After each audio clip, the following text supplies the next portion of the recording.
Estás escuchando Radio Primavera Sound, proudly presented by Cupra.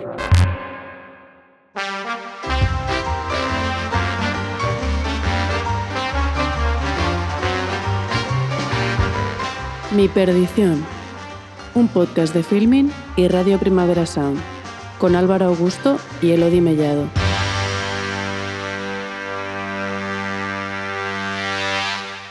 Buenas y bienvenidos a Mi Perdición, las películas que nos perdimos, porque vamos a hablar de proyectos imposibles, de proyectos frustrados, de proyectos que nos hicieron, porque al final de cada historia que contamos hay muchísimas que desgraciadamente se quedan sin contar. Hoy es un episodio muy especial, primero porque lo hacemos en directo desde la antigua fábrica DAM en Barcelona y tenemos público, gente que ha venido a celebrar con nosotros que ha vuelto a salir el sol, que tenemos 3 días de lluvia y esto es durísimo en Barcelona, ya lo sabemos, y sobre todo porque tenemos 2 invitadas muy especiales, a mí me hacen particularmente mucha ilusión. La primera es una de nuestras cineastas más internacionales. Ha trabajado con Tim Robbins, con Julia Binoche, con Emily Mortimer. Podría dar ahora mismo un listado enorme de estrellas. También podría dar un listado enorme de premios que ha ganado, comenzando por 8 o 9 Goyas, creo recordar. La conoceréis por películas como Mi vida sin mí, La vida secreta de las palabras, La librería, Un amor. Y sobre todo la reencontraréis dentro de muy poco, creo que a principios de febrero, en los cines con Tres adioses, una película que, podemos decirlo, lo ha petado la taquilla italiana. Por supuesto hablamos de Isabel Coixet.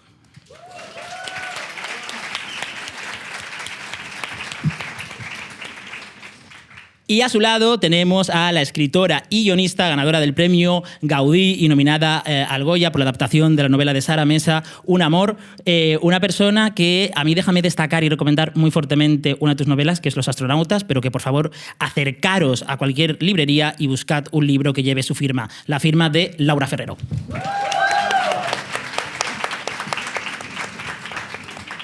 Y antes de presentar a la tercera persona que me acompaña hoy en el escenario, quiero explicar que todas las personas que han venido hoy aquí, que lo agradezco de nuevo, han tenido la posibilidad de escribir una pregunta para Isabel y para Laura, que las tenemos en una urna, así como en una pecera, que está por ahí detrás y ahora nos la acercarán, y que vamos a ir salpimentando el programa sacando una de esas preguntas. Y quien lo sacará será la mano inocente que me acompaña, que es la de Elodie Mellado, que es la persona que salva mis errores y olvidos y que resuelve mis dudas cinéfilas con más conocimiento y solvencia que una inteligencia artificial. Así que un fuerte aplauso para ella. Y precisamente contigo comienzo, Elo, ¿qué nos traes hoy? Bueno, pues estamos en un podcast que habla de películas perdidas, películas que no se hicieron y bueno, a mí siempre nos gusta como imaginar esos universos paralelos donde existen, ¿no?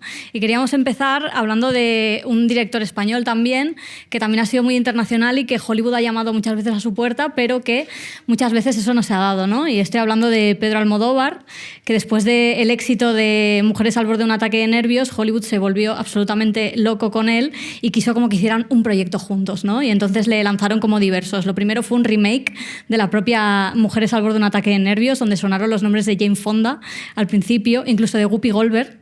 Esto no salió, evidentemente, pero también le ofrecieron hacer Sister Act, algo que él rechazó y que después fue una película que fue un éxito, supongo que porque en Hollywood dijeron Entre tinieblas, Sister Act, pues cuadra, ¿no? Monjas Almodóvar, claro. Exacto. ¿Quién podía hacerlo si no? De hecho, llegó a decir que un momento le ofrecieran cualquier cosa a la que salieran drag queens. Pero Almodóvar, quizá muy sabiamente en aquel momento, aconsejado por el gran maestro Billy Wilder, que le dijo no vengas a Hollywood, no aceptó ninguno de esos proyectos, quizá porque le daba mucho miedo rodar en inglés, quizá porque aceptó el consejo del maestro, y realmente no ha sido hasta mucho después donde ha rodado en inglés, pero hubo todos esos proyectos allí que también nacieron. Un caso también muy famoso es el de Brokeback Mountain, que estuvo a punto también de dirigirlo, de hecho hasta escribió un guión, pero finalmente la película fue de Ang Lee. En este caso, el motivo por el que no llegó a hacerlo es porque Almodóvar quería meter muchas películas de sexo y evidentemente Hollywood eso no iba a permitirlo.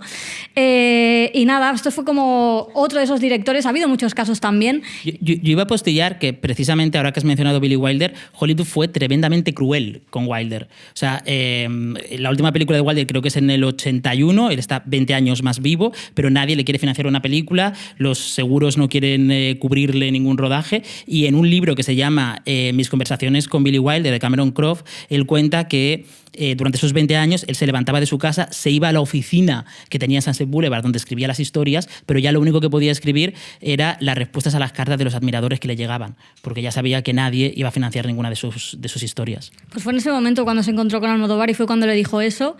Y a mí también me gustaría destacar otro caso, y ya pasamos la palabra, que es el de tanto de Lucrecia Martel, que hubo un momento de su carrera en la que Marvel llamó a su puerta. Era un momento en el que Marvel estaba así como muy perdida y decía, necesitamos directores para hacer nuestras películas de directoras, y por algún motivo hicieron como una ronda de directoras y Lucrecia Martel fue una de ellas, a lo que Lucrecia Martel dijo, vale, sí, pero yo también quiero dirigir las escenas de acción. Y Hollywood le dijo que no, que las escenas de acción las tenían que dirigir otros. Y básicamente esos proyectos que estuvieron ahí en el cajón de alguna mente de un directivo de Hollywood, pero que finalmente no se hicieron, y que yo quiero creer que en un universo paralelo existe un Sister Act de Almodóvar, a lo mejor, quizá, quién sabe. Y aquí sí, Isabel, abro turno de palabra para ti, porque sabemos que Hollywood te ha ofrecido cosas. Yo sé que públicamente hablaste de $1 Million Baby. Sí, hablé.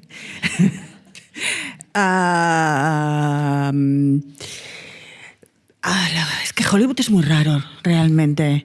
Lo que pasa es que yo, escuchándoos, yo he pensado que mejor hablar de las cosas que no he hablado nunca, ¿no? Más interesante. Mejor, me encantan las primicias y las exclusivas, ¿verdad? por favor, adelante. Porque todo esto ya lo sabéis. Además, ahora tú vas a un sitio y ya está todo ahí, ¿no? Está todo ahí en las nubes, en donde sea. A mí la cosa más bizarra que me han ofrecido fue dirigir una temporada de Narcos. Eso fue... O sea, lo de $1 Million Baby era más cantado, ¿no? Porque, a ver, una persona donde hay una mujer que le pega mucho y luego se muere y tiene... No, o sea, ¿quién lo va a dirigir mejor, no? Y es verdad que a mí cuando me lo dirigieron me pareció un gran guión. Y es más, luego tuve oportunidad de conocer al guionista y de decírselo.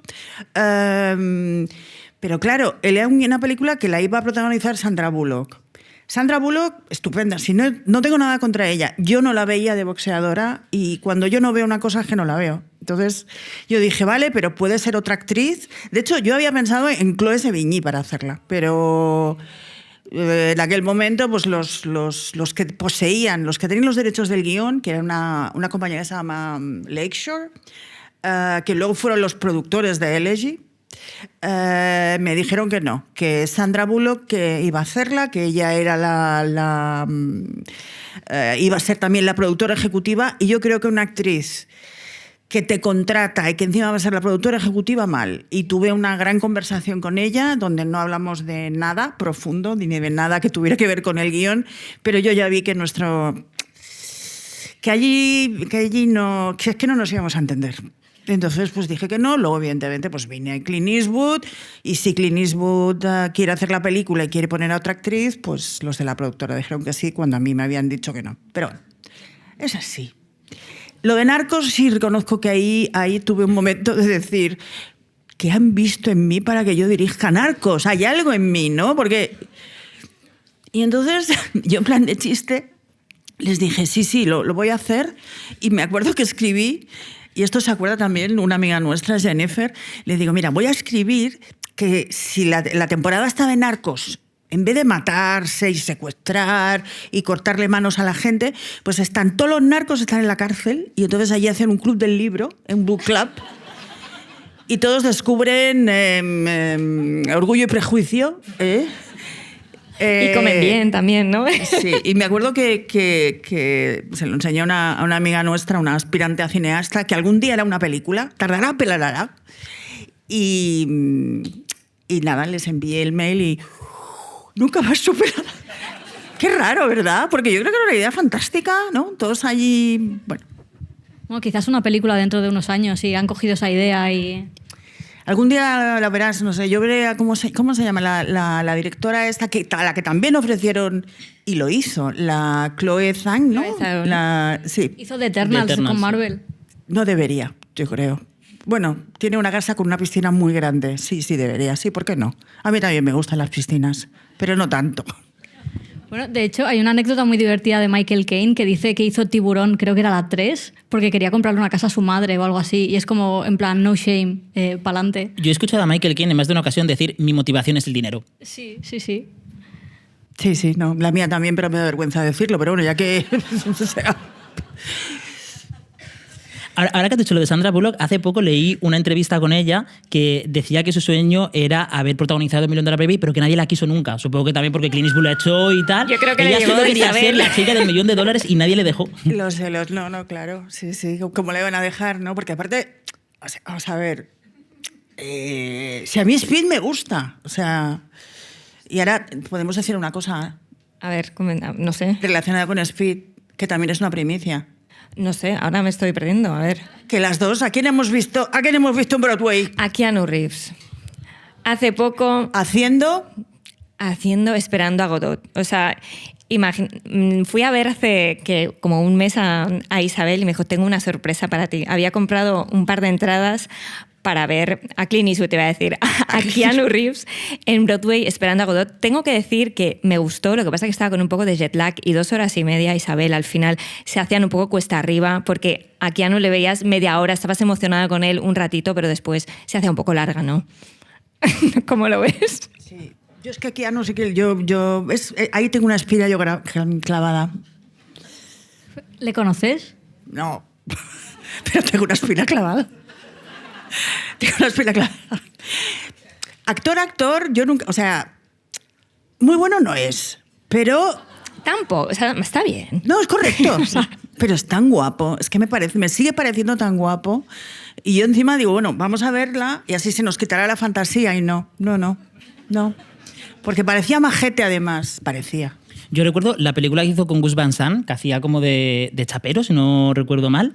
Vaya Private Idaho. Exacto. Perdón, sí, que no me acordaba del título. Yo creo que ese era el hombre más guapo, Sí. no sé si de la historia del cine, porque ya está Alain Delon, pero bueno, aproximadamente. Sí, estoy de acuerdo. Sí. Nunca me han ofrecido trabajar con él. Pero sí que te ofrecieron también Memorias de una geisha. Eso también lo sé. Memorias de una geisha, porque creo que alguien se enteró de mi obsesión con Japón y tal, pero claro, una cosa es obsesión con Japón y otra cosa es la obsesión con un Japón romantizado y plastificado, ¿no? Que es Memorias de una geisha. Pero es que encima el casting iba a ser actrices chinas, iba a ser Gong Li, no sé quién más. Yo digo, ¿pero cómo van a ser chinas? Pero si esto no es, o sea, que esto es Memorias de una geisha. Y era una película que la iba a producir Steven Spielberg, que me hizo mucha ilusión pasar 10 minutos en el despacho de Steven Spielberg, pero tampoco nos entendimos.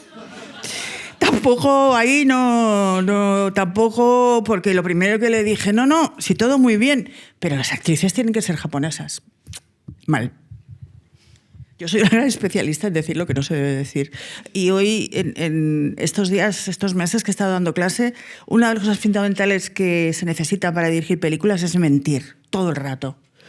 Mentir a tus actores, mentir a la gente que cree que sabes lo que estás haciendo, todo el rato. Sí. Pero ¿y finalmente salió adelante el casting con actrices chinas? Sí. O sea, la película... Madre mía. Sí. También a la gente le da igual que sean Lo japoneses, distinguen. chinos. Yo ahora tengo una pregunta, y es una pregunta así como de entresijos de la industria, porque en Hollywood cuando te llega un guión, cuando te llegó el de Paul Haggis de $1 Million Baby, tú como persona a la que le ofertan ese guión, ¿tienes la capacidad de poder modificarlo? Porque ahora recuerdo una conversación que creo que era Juan Antonio Bayona, si no es el que me disculpe, que hablaba de Jurassic World, de cuando estaba en el rodaje y él quiso cambiar alguna frase pues, o alguna palabra para aligerar la escena y tal, y los productores le dijeron, no toques ni una coma, no puedes. Bueno, cuando trabajas con esos presupuestos y con esa dimensión de estudios, sí, pero yo como me identifico, el animal con el que más me identifico es con la anguila. Yo siempre tengo la idea que ahí arrastrándote en el fango y tal, puedes cambiar las cosas.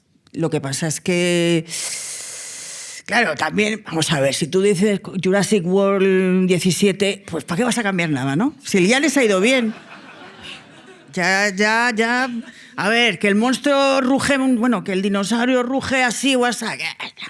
Y que los otros. Y que Scarlett Johansson pone más cara de horror o menos. Da igual, ¿no? Quiero decir, no sé. Digo yo. Y en tu caso, Laura, ¿alguna historia que tengas ahí en un cajón que en estos momentos o en estos años no ha podido salir? Pues yo tengo muchísimas, teniendo en cuenta que empecé a trabajar en el mundo del guión hace 7 años con Isabel, que decir que es relativamente reciente, justo cuando pensaba en venir hoy a charlar aquí. Claro, he abierto como una especie de documento que tengo en mi escritorio que pone proyectos guión, simplemente, ¿no? Y me he metido hacía mucho tiempo que no me metía, había como 20. Y yo, como sabéis, he participado en 2 proyectos. Quiero decir, había la tira de dossiers de ventas, de proyectos completamente fallidos, de series enteras escritas que finalmente pues, no encontraron pues, productor. Y me ha llamado muchísimo la atención una cosa, ¿no? Como que también cómo he cambiado yo misma a lo largo de estos 7 años, ¿no? Cómo han cambiado mis intereses. Y sobre todo una cosa que me llama mucho la atención es que había 5 de esos proyectos que trataban sobre lo mismo y no recordaba haber escrito tanto sobre lo mismo, que era sobre segundas oportunidades con parejas. No. Entonces he pensado, ¿qué me pasa a mí con el mundo de la pareja? Es que, de hecho, había una que se llamaba Segunda Parte, que, ¿te acuerdas que la empezamos a mover? Tenía como 3 episodios enteros escritos. Esto sobre una pareja que, y el logline era algo así como, algunas parejas solo funcionan 20 años después o algo así. Pero es que no solo había escrito esa, eran 5 series sobre lo mismo. Y claro, ¿sabéis qué pasaba? Yo he llegado a la conclusión, todas las series terminaban bien, terminaban con la pareja que volviera. Entonces, yo nunca escribo con finales felices y yo creo que me hacía ilusión hacer una serie que terminara bien. Y visto lo cual, creo que tengo que hacer series que terminen mal, porque está claro todo. Pues que me llama mucho la atención como también una radiografía de mí misma, de lo que me ha ido interesando todos estos últimos años. Entonces nada, pues tenía todos estos temas de las parejas y muchas aventuras con Isabel, como que habíamos hecho la intentona esta de ir a varios productores y tenía como notas en plan muy indie, muy de autor, no lo ven, ¿sabes? Muy nicho. Lo de muy nicho te da un poco de muy nicho. ¿Nicho de qué nicho? Luego tenía una también como una especie de Excel que ponía un poco indie catalán. O sea, alguien... Entonces, y esa fue justo la de Segunda Parte, la de esta que os decía de la segunda pareja. Y digo, ¿qué significa que me han rechazado un proyecto por ser indie catalán? Quiero decir, bueno, no sé... Ya os lo iré contando. Pero vaya que, claro, yo estoy acostumbrada a trabajar en literatura. Ahí los proyectos salen o no salen, pero dependen de ti misma, de que seas capaz de escribir ese libro de relatos, de que seas capaz de escribir esa novela. Pero en el mundo del cine, a mí, claro, yo empecé a trabajar y pensé, qué fácil, ¿no? O sea, vamos tirando... No, claro, luego lo que tú hagas es una cosa y luego si encuentras financiación, el director que se quiera sumar, ¿no? Como que me parece que todo se convierte en una epopeya y que de repente también otra cosa que me llama mucha atención es que los proyectos resucitan. Porque aquí en literatura yo me canso de algo, no lo saco adelante y digo, bueno, Laura, lo dejamos aquí. Pero yo no vuelvo a eso. Pero de repente hay guiones que de repente un productor te dice, oye, ¿y no tienes nada que...? Entonces resucita esa vieja segunda parte que era indie catalán y que la vuelves a traer a ver si este productor te la compra. ¿No? Como que es un mundo que me fascina porque tiene unas reglas muy distintas a la literatura, para bien y para mal. Pero vaya, sí, muchas aventuras frustradas estos años. Sí, pero hay una que sí es verdad que una que escribimos juntas y que esa sí que nos dolió mucho. Porque es que era maravillosa. Además la escribimos en pandemia.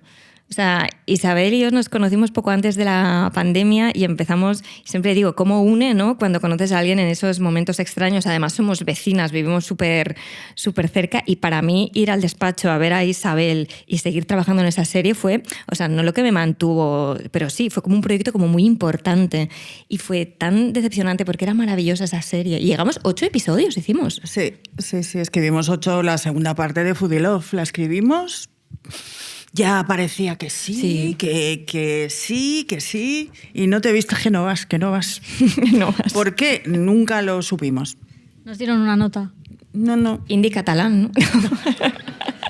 Nicho, no.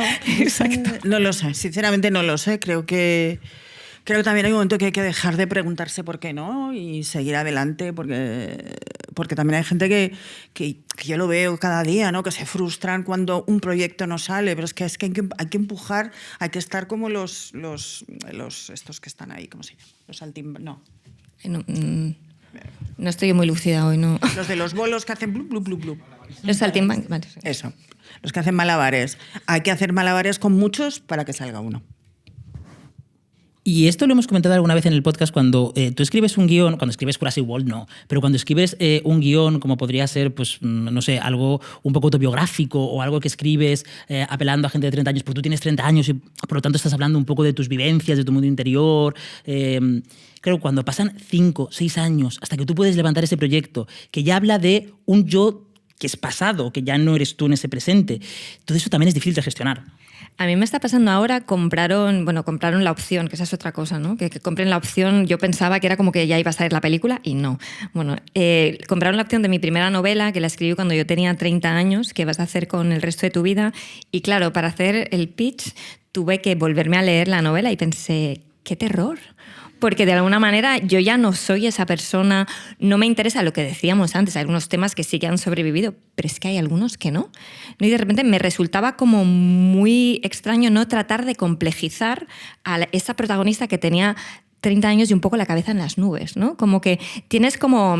Es como si yo ahora volviera a editar esa novela, tendría muchas tentaciones de tocarla o de editar el texto, ¿no? Pues cuando estás intentando adaptarlo, tienes esas mismas tentaciones y creo que no debes hacerlo, ¿no? Porque al final esa historia pertenece a un momento dado de tu vida y está bien que así sea. Yo creo que ahora podemos ver alguna pregunta del público, Sí. ¿no? ¿Dónde tenemos el...? ¿La urnita? Ah, está aquí. Ah, La urna es por el nicho. Venga, va. La primera pregunta. Si tuvieras que adaptar una novela clásica, ¿cuál sería? Una novela clásica. también es muy de nicho, clásica. O sea, no... O sea, clásica entendemos hasta el 19. O inicios del 20, ¿cuenta? La que más te apetezca. La montaña mágica. ¿Y cómo te la imaginas? Siempre he soñado con hacer una adaptación de La montaña mágica. Me la imagino, siempre me la he imaginado desde que la leí, un poco posadolescencia. Me la imaginaba siempre en blanco y negro y me imaginaba también cortando muchas cosas de la novela, tengo que decir, pero hay algo en la atmósfera de esa novela, hay algo ahí en una cosa que a mí me obsesiona mucho, ¿no? Que es el enfermo que empieza a vivir, que se deja invadir por una enfermedad y deviene, o sea, y se transforma en esa enfermedad, ¿no? Y esa seguro. Y bueno, hay muchas más, sí, pero La montaña mágica siempre pienso. ¿Y tú, Laura? Pues no lo sé, es que ahora estaba pensando algunas, pero ya tienen. O sea, estaba pensando en el cuento ese tan maravilloso de Joyce, el de los muertos. No estaba pensando, pero eso ya sería un remake. Pero si no, también estaba pensando en Madame Bovary.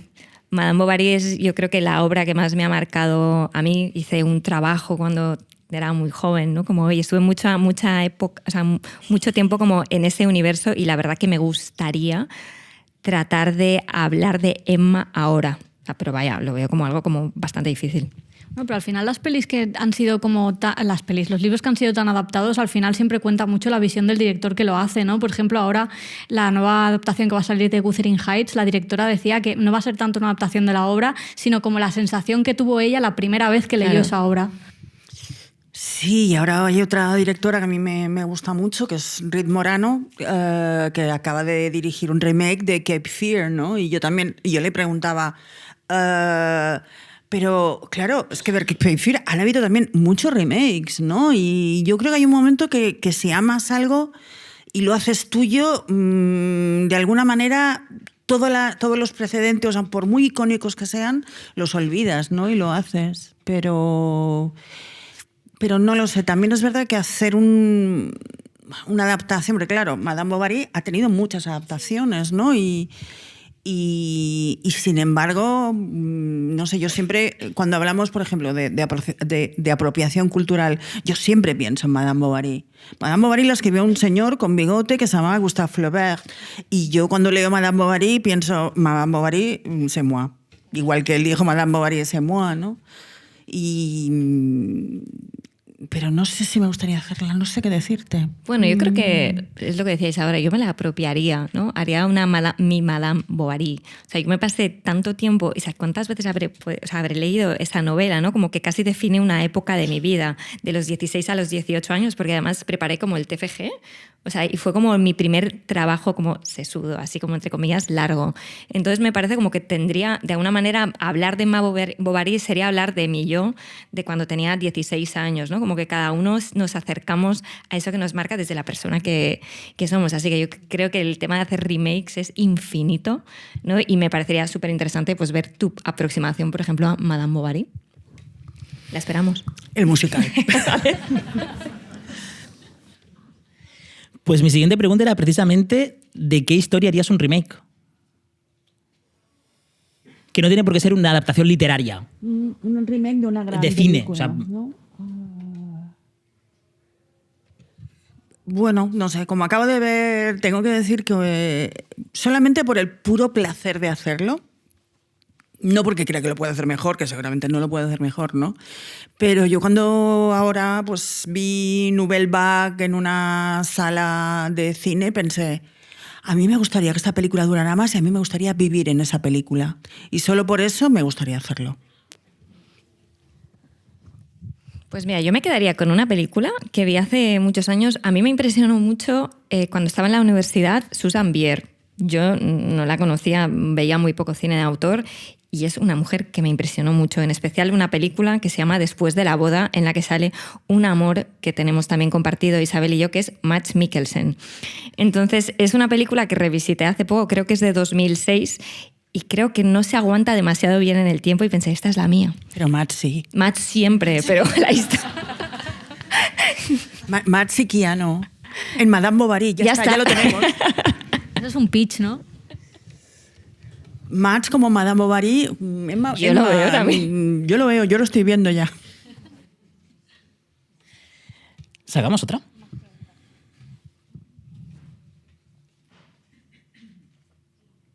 ¿De dónde nacieron tus ganas de hacer cine en italiano? Refiriéndome a la próxima película, Tres adioses. Pues...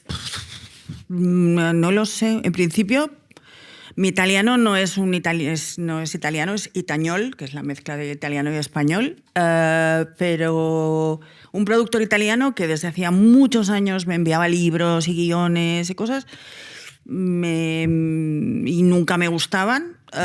Me envió el libro póstumo de Michela Murgia, que era alguien a quien yo admiraba muchísimo. Y de entrada es la historia de una mujer que tiene una pareja, bueno, rompe con su pareja y a los 10 días, o sea, bueno, descubre que se va a morir. O sea, no hago spoiler porque es así.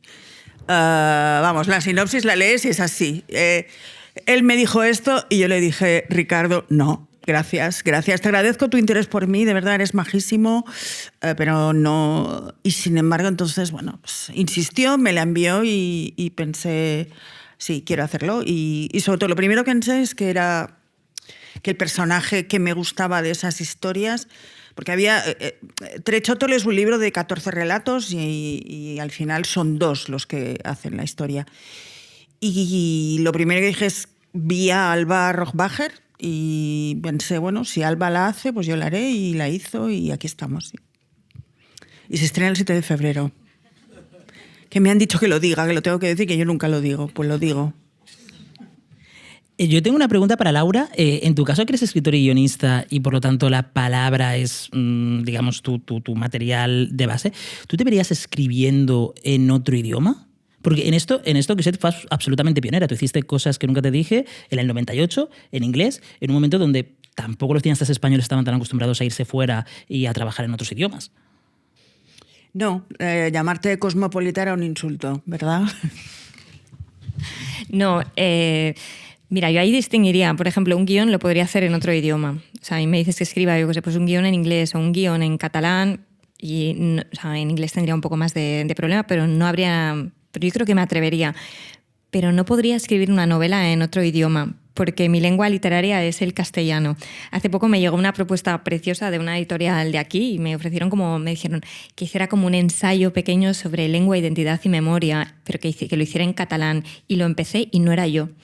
Yo creo que hay una lengua en la que yo me defino, ¿no?, cuando soy novelista o cuando escribo un relato, y es el castellano. Cuando lo hago en catalán me siento otra persona, me siento como si estuviera usurpando el lugar de otra persona.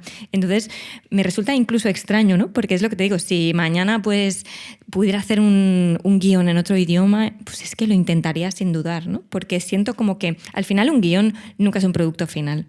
O sea, es algo que tiene que interpretar otra persona. Entonces yo me pongo al servicio de otra visión, pero cuando estoy haciéndolo para mí es como que es otra historia distinta. Volviendo a Nouvelle Vague, Godard decía aquello de que la película tiene 4 fases, ¿no? La de cuando la piensas, cuando la escribes, cuando la montas y cuando la ve el público. Que creo que sale en la peli, de hecho. Sale en la peli, y qué bien que lo hace el actor que hace de Godard. Es Godard. Es Godard. Sí. O sea, Godard bajó y se metió Y en no su se quita cuerpo. las gafas oscuras en toda la película. Y es Godard. Incluso cuando está en el cine. Sí, me gustó mucho eso. No. Yo no sé cuántas fases tiene una película, ¿no? Lo que pasa es que estas cosas forman parte de una leyenda que se perpetúa, y yo creo que Godard dijo una cosa un día y luego al día siguiente se levantó y dijo otra, y alguien escuchó una y no escuchó la otra. No, yo no lo sé, yo ya no, que de verdad que yo ya no sé cómo se hacen las películas, ni cómo se reciben, ni... Solo sé que, bueno, hay una pulsión que te empuja a hacerlas y luego, claro, hay que enseñarlas. Y esto ya es más difícil. Pero hay una cosa bonita con la primera fase, más allá de está pensar, pero cuando tenemos que escribir las historias, yo siempre me da la sensación que hay el momento adecuado, hay que esperar el momento adecuado. Y hay veces como que hay historias que te rondan, pero que aún no es el momento, ¿no? Y que hay veces que cuando lo escribes ya es demasiado tarde, lo que decíamos antes, ¿no? Porque ese interés que tienes ya de alguna manera se ha evaporado. Y como escritora me cuesta muchas veces, ¿no?, pues encontrar el momento que es ahora, ¿no? Y hay historias que languidecen en cajones, ¿no?, y que siento como que no he encontrado el momento, que están como a la espera, y cuando de repente vas a buscarlas sientes que ya no es el momento, ¿no? Como que es siempre estar ahí en arenas movedizas, no sé cómo... Y me parece como bonito, ¿no? Eso que tampoco controlemos esa fase. Lo que pasa es que, claro, cuando tú escribes un guión y crees que vas a hacer una película, para ti la película existe. O sea, para mí todo existe. Y entonces viene un señor y dice, no te vistas que no vas, y te pincha el globo y te quedas en el aire, y es una sensación extraña, porque para ti ya estaba, habías incluso, pues en muchos casos, tenías el casting, tenías las localizaciones, ¿no? Y Laura ha visto un ejemplo de una película que yo iba a hacer en Portugal con Edgar Ramírez haciendo de Pessoa, que ya habíamos localizado, un gran escritor había escrito el guión adaptando uno de sus cuentos. Yo había hecho una inmersión en Pessoa. Teresa, una amiga mía que está aquí, me traía muñequitos de Pessoa, y yo los ponía en las paredes y yo pensaba, ¡wow!, ¿no? ¿Cómo? ¿Por qué no se hizo? Te juro que no lo sé. Yo es que tengo demasiadas... O sea, me ha asustado un poco venir hoy aquí porque hay tantas cosas que... Ya sé que he hecho muchas cosas, pero hay tantas cosas que parecía que iba a hacer y no ocurrieron, que a veces es un poco de ver... Me he hecho una lista, ¿eh? No os la voy a contar ahora porque me das miedo hasta a mí. Pero ¿se puede contar alguna más? Tenemos $1 Million Baby, Memorias de una geisha, lo de Pessoa... Para mí, seguramente, la cosa... Narcos. Para mí hubo un proyecto que quizá de los que he escrito es el que más me dolió, porque ahí yo me pasé un año... cuando HBO hacía películas y había esa división que era HBO Films, que era una cosa de películas modestas pero de prestigio, a mí me encargaron un guión. Me pasaron dos recortes, literalmente 2 recortes de prensa, que eran la historia de una pareja, un hombre y una mujer que habían crecido en hogares de acogida, y se habían conocido gracias a que una hermana de los 7 hermanos que habían sido desperdigados en hogares de adopción, una hermana los había reunido a todos un día para una celebración. Y entonces ella tenía en ese momento 18 años, él tenía 20, eran hermanos de padre y de madre, y se enamoraron. Y empezaron a vivir juntos y tuvieron 7 hijos. De esos 7 hijos, el Estado se quedó, cada vez que tenía un hijo, hubo una gobernadora junto con una fiscal que decidieron que iban a hacer un ejemplo de esa pareja. Es un poco... Era una película contra la aporafobia en Estados Unidos. Esto pasó en Georgia. Cada vez que tenían un hijo, el Estado se lo retiraba con acusaciones falsas para hacer una demostración de esta gente pobre que encima son hermanos, incesto y tienen hijos, ¿no? Ellos acabaron en una huida increíble. Él era conductor de camión, empezaron a vivir en el camión y llegaron a tener 7 hijos. Ella dio a luz sola a los 7, el primero no, fue el único que tuvieron en un hospital. Los 6 hijos restantes dio a luz en un camión, sola completamente, con la ayuda de él. Y me pasé un año hablando, él estaba en la cárcel, ella estaba en México. Me pasé un año investigando, yendo a los sitios donde, no sé, a los baños, porque una de las veces dio a luz en un baño de una gasolinera. Yo hice ahí una inmersión en esta historia y escribí el guión. Probablemente es creo que de las mejores cosas que he escrito. Quizá también me obsesioné, hice todos los viajes que habían hecho, hablé con los hermanos, con él pude hablar una vez, no me dejaron verle, pero hablé por teléfono con él desde una cárcel. Ella nunca quiso hablar conmigo y escribí el guión y HBO Films me pagó el guión y lo pusieron en una estantería y ahí debe estar. Bueno, ahora ya no, porque ya debe ser de Netflix o de Paramount o de... Dios sabe que compre lo que... Bueno, no lo sé, pero quizá para mí eso fue lo peor porque yo vivía aquello. Yo ya veía a los actores, me llegué a entrevistar con algunos actores que les gustaba el proyecto. Nunca nadie me dio una explicación. Supongo que... no sé. ¿Y nunca hay manera de recuperar ese guión? ¿No hay unos años que pueden pasar y decir... yo creo que lo que peor sabíais es que tú estuviste trabajando en eso. Tú te enamoraste de esa historia, ¿no? De repente pasa, se la quedan ellos, no la hacen, pero se queda ahí y no puedes hacer nada. No, y la segunda temporada de Foodie Love que escribimos. Ah, bueno, claro. Pero tiene que haber un tiempo prudencial, ¿no? Como que tú a los 7 años puedas recuperar eso. Sinceramente no lo sé, pero yo creo que cuando firmas un pacto con una corporación como esa, creo que... La verdad es que no lo sé, pero me hace sospechar que renuncias a todo, ¿no? El niño ya no te pertenece, ¿no? El niño ya pertenece bueno, ya no se sabe quién pertenece porque... De hecho, en Estados Unidos hay veces que deciden no estrenar películas porque les sale mejor a nivel fiscal no hacerlo y de hecho se quedan perdidas en el limbo y sí, esto ha pasado con películas y luego puede ocurrir que haya otras compañías que las recuperan si la compañía que la hizo quiere cederla, pero hay películas que se han perdido y que no se pueden recuperar y que se ha llegado a rodar incluso. Y series también, de 8 capítulos que están rodadas. Julia Solomonov hizo una serie que yo he visto 2 capítulos que era muy interesante. Es una historia de mujeres de la limpieza, pero no esta versión manicurada y no.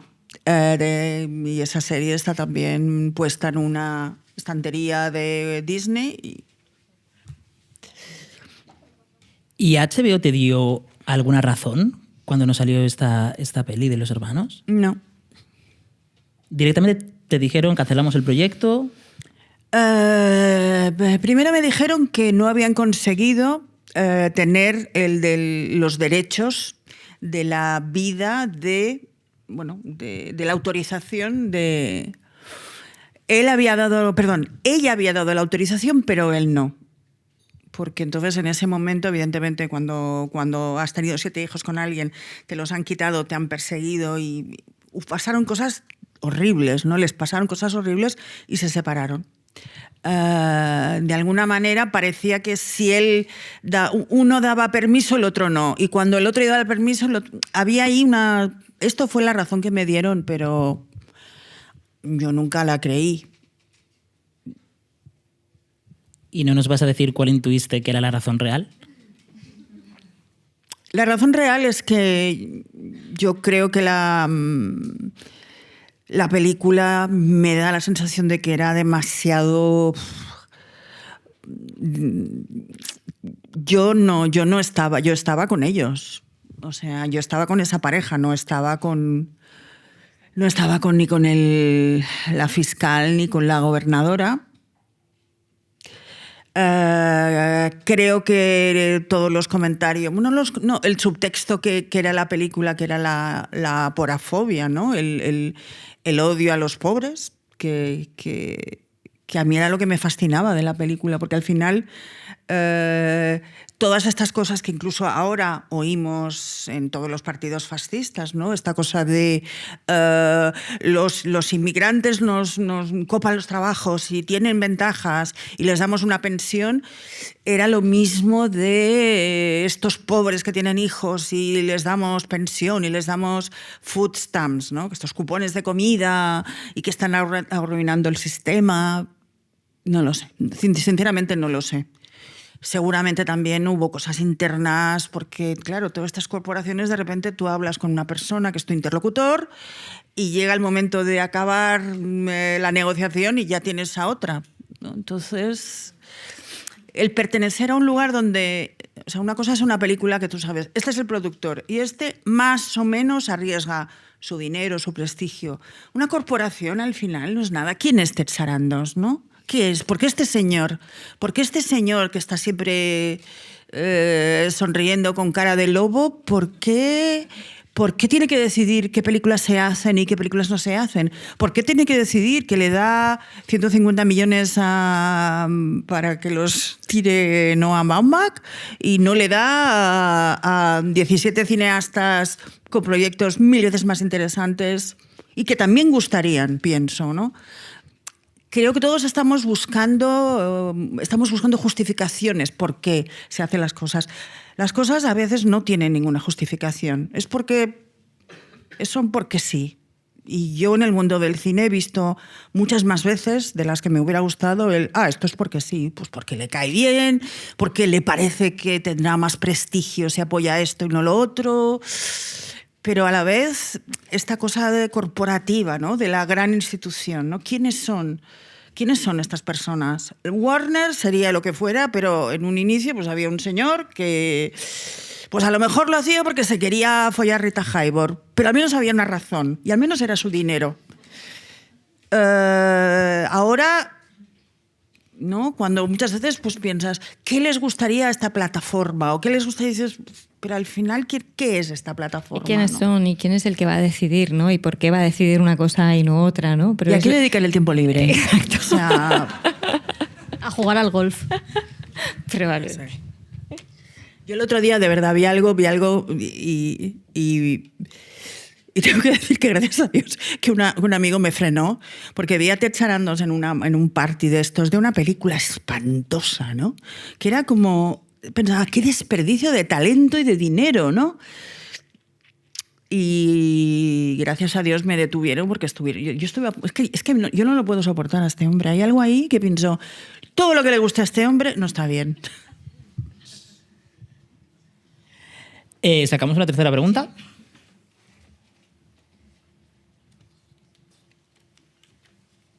Isabel, ¿cuál ha sido la escena más difícil de tu carrera? Bien fuerte. De rodar, ¿no? Supongo. Sí.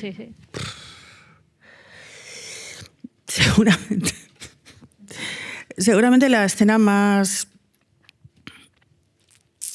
difícil de mi carrera, pero no porque fuera difícil, sino porque estos dos actores que de la preparación de la película eran súper colegas, se conocían, buen rollo, todo bien, vamos avanzando el rodaje, se llevan muy bien, todo estupendo. Y un día, cuando teníamos que rodar la escena donde tenían que besarse, el día antes algo pasó, nunca supe muy bien qué, lo sospecho, decidieron que se odiaban. Y que se odiaban y que vamos, besarse en la vida, ¿no? Y yo me acuerdo de decir, pero bueno, o sea, vale, que nos estoy pidiendo... Vamos a aclarar, para la gente que nos está escuchando y no nos está viendo, que detrás claro. lo que tenemos es un fotograma de cosas que nunca te dije. Sí, y son Andrew McCarthy y Lily Exacto. Taylor. Pues teníamos que hacer una escena de un beso. De hecho, había una escena como de sexo en la película que al final se resolvió como se pudo. Y entonces, pero claro, yo pensaba al menos un beso, uno. No, Andrew decía que ella olía mal porque ya... Y ella decía que Andrew era un horror porque había hecho Weekend at Bernie's, que yo pensaba, pero ya lo sabías antes de esto, o sea... entonces yo me acuerdo que era tal mi desesperación que me puse de rodillas y dije, por favor, y me eché a llorar, pero desconsoladamente. Y se besaron y hay una toma del beso. Y yo me acuerdo que cuando lo veíamos en montaje era action. Porque además él tenía que ser un beso como lento, nada, tampoco un beso. ¡Guau! ¡Cat! Y eso yo creo que fue lo más... Fíjate qué tontería, ¿eh? Pero... ¿Alguien lo notó, Isabel? O sea, ¿esas cosas alguien sabe detectarlas o tú porque lo sabes? No, en el rodaje todo el mundo estaba flipando, pero, o sea, como, pero si eran súper colegas, pero si todo iba bien, sí. ¿Qué pasó? Esta película todavía está rodada en cine, con lo cual pues veíamos los dailies en el cine del pueblo, o sea, que es esta cosa de ver el material de 2 días antes en el cine del pueblo. Y entonces a Andrew se le ocurrió decir un comentario bueno de una Leslie Mann que hacía un personaje secundario y a Lily no le sentó bien. Y ya está. Y entonces, yo qué sé, no lo sé, sinceramente no lo sé. Yo a veces pienso, ¿lo harían para fastidiarme? ¿Lo harían para torturarme? Pero no sé, eso fue. ¿Esta es la situación más complicada que has tenido de actores? ¿O ha habido algún actor o alguna actriz que particularmente convirtiera un rodaje en un infierno o en una cosa casi imposible?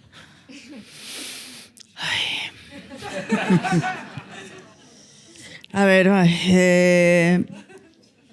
pues este proyecto que escribimos con Laura estaba muy bien y no salió nunca.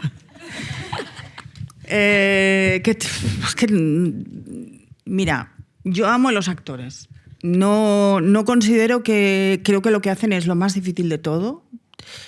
Creo que hay algo para mí todavía mágico en lo que hacen y en cómo lo hacen. Cada uno tiene su camino a lo que quiere hacer y yo siempre pienso que respeto lo que hacen. Que también hay gente que son, que no hay por dónde cogerlos, pues claro, sí. Pero me quedo con los que no te hacen la vida un infierno, que es mejor. Pero bueno, también es un infierno aceptado, tampoco es que... O sea, para mí ese momento sí que fue... Porque pensaba, pero la película es que no se va a entender, entonces es que ni se besan. Y yo ahí pensando, bueno, pero lo hacemos así en off, pero ¿cómo va a ser en off? Pero... hombre, he tenido actores que, pues sobre todo tengo que decir que cuando he tenido un problema con un actor ha sido alguien que, pues no sé, un yonki. Pues una persona con grandes problemas con las drogas y que se le iba la pinza y se notaba que se le iba la pinza y que no le podías, es que era imposible hacer un primer para una persona que está high, vamos, como... Pero estas cosas pasan. ¿Y en ese caso qué hacías? En ese caso no pudimos... ¿Le dabas lo contrario? O sea, yo soy anguila, yo intento hacer con lo que tengo, hacer lo que puedo y maniobrar. Pero en ese caso, pues el actor tuvo que irse 2 semanas a rehab y hicimos como pudimos el resto y la película es seguramente la peor película que he hecho, por muchas razones, pero esa fue una. Entiendo que no vamos a dar nombres porque no queremos hundir la carrera de nadie, evidentemente. Creo que ya se la ha hundido bastante el mismo. Y es Jonathan Rhys Meyers. Ah, bueno. Bueno, de hecho son públicos y notorios todos los problemas que ha tenido con el alcohol y adicciones y... Ya, y pero demás. yo no lo sabía. Sí, nadie me lo dijo, ¿eh? No, nadie me lo dijo y yo pensé, pues este tipo es perfecto, así con esta cosa intensa que a veces se pasa a 17 pueblos, pero está bien. Error. Va. Queríamos ahora terminar rápidamente con el top de películas del año, porque claro, este es el último capítulo de 2025, ponemos en 2026, pero como es ese momento, esa época del año donde uno hace balance de lo que ha vivido y de lo que ha visto, pues tenéis un top 3 de películas del 2025. Y luego, ya que hablamos muchas veces de proyectos fallidos, de proyectos malditos y tal, si queréis recomendar una novela o una película maldita que digáis a nuestro público, los que nos están viendo hoy y los que nos están escuchando, tenéis que verla, leerla. Pues a ver, un top 3 de películas de 2025. Bueno, un paréntesis, yo tengo una niña muy pequeña, así que he dejado un poquito de ir al cine y he hecho lo que he podido, lo primero. Pero mirad, hay un documental muy corto que me impactó muchísimo de Sam Mendes que se llama Lo que encontraron, que lo vi porque estaba escribiendo sobre Gaza y di con él, de hecho, en el catálogo de Filmin. Y creo que pocas cosas me han impactado tanto este año como esos 38 minutos que tuve que parar, no os exagero, 15 veces de ver. Entonces, bueno, pues si no lo habéis visto, o sea, simplemente los camarógrafos del ejército británico entran en el campo de Bergen-Belsen después de su liberación y se encuentran ahí lo inenarrable. A mí me ha impresionado muchísimo este documental. Y después así, de películas así como que me quede con ellas este año, diría Los domingos, que realmente creo que es una muy buena película. Además, yo he vivido mucho ese ambiente que relata Alauda en la película, entonces me impresionó también por ese lado.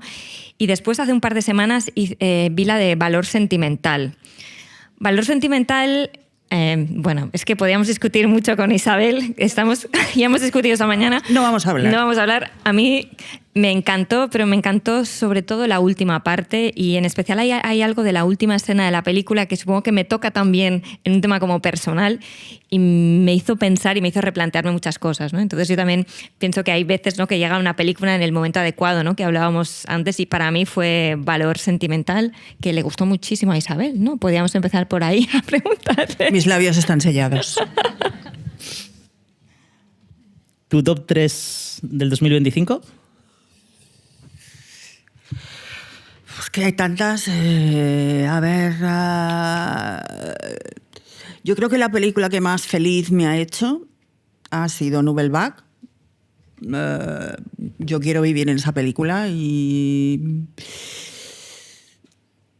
luego la otra que ha hecho Richard Linklater que yo pensé, este hijo de puta ha hecho esas dos maravillas en un año, le odio. Es Blue Moon, que creo que es la mejor interpretación, además de Ethan Hawke, de la historia. O sea, es... y me impresionó muchísimo y me parece que es una película que no solo denuncia algo, sino que es una película muy inteligente. La voz de Indy Raja. Sí. Que encima es la directora que hizo Las hijas de Olfa, que me parece que tiene una habilidad para mezclar ficción con material real que me parece increíble, ¿no? Me parece que consigue algo que a mí me parece dificilísimo, ¿no? Porque yo puedo o documental o ficción. Cuando las dos cosas se mezclan soy incapaz de hacerlo y ella me parece una genia realmente. Yo estoy de acuerdo. No sé si es de las mejores películas que se han hecho este año, pero sí de las más necesarias y de las que la gente tendría que verlas sí o sí. Elodie, yo sé que eres miembro del equipo editorial de Filmin, a lo mejor eso te cohíbe un poquito más, pero tu top 3.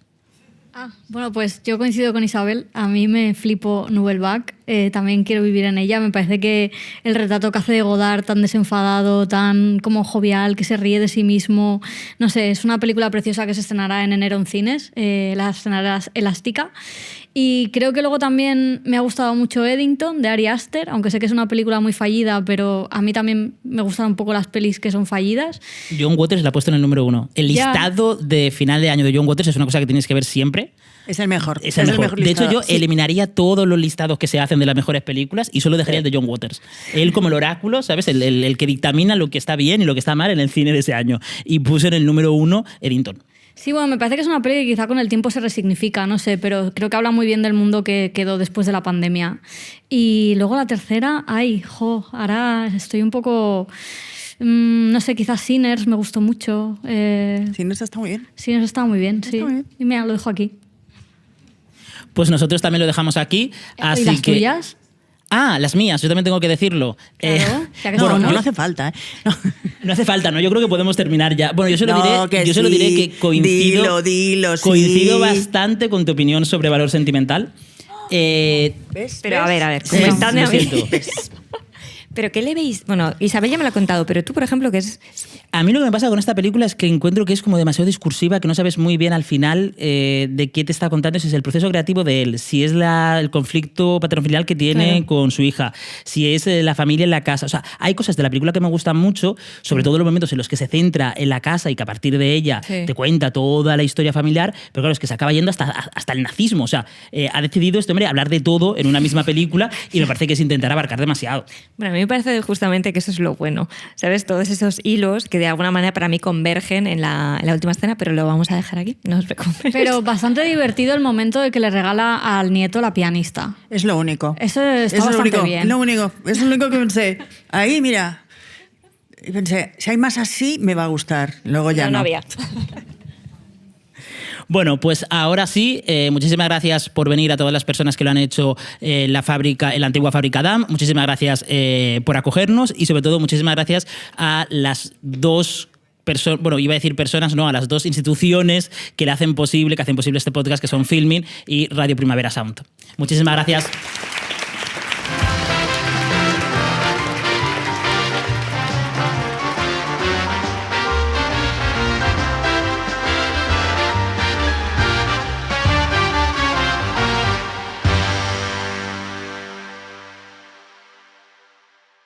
Estás escuchando Radio Primavera Sound, proudly presented by Cupra.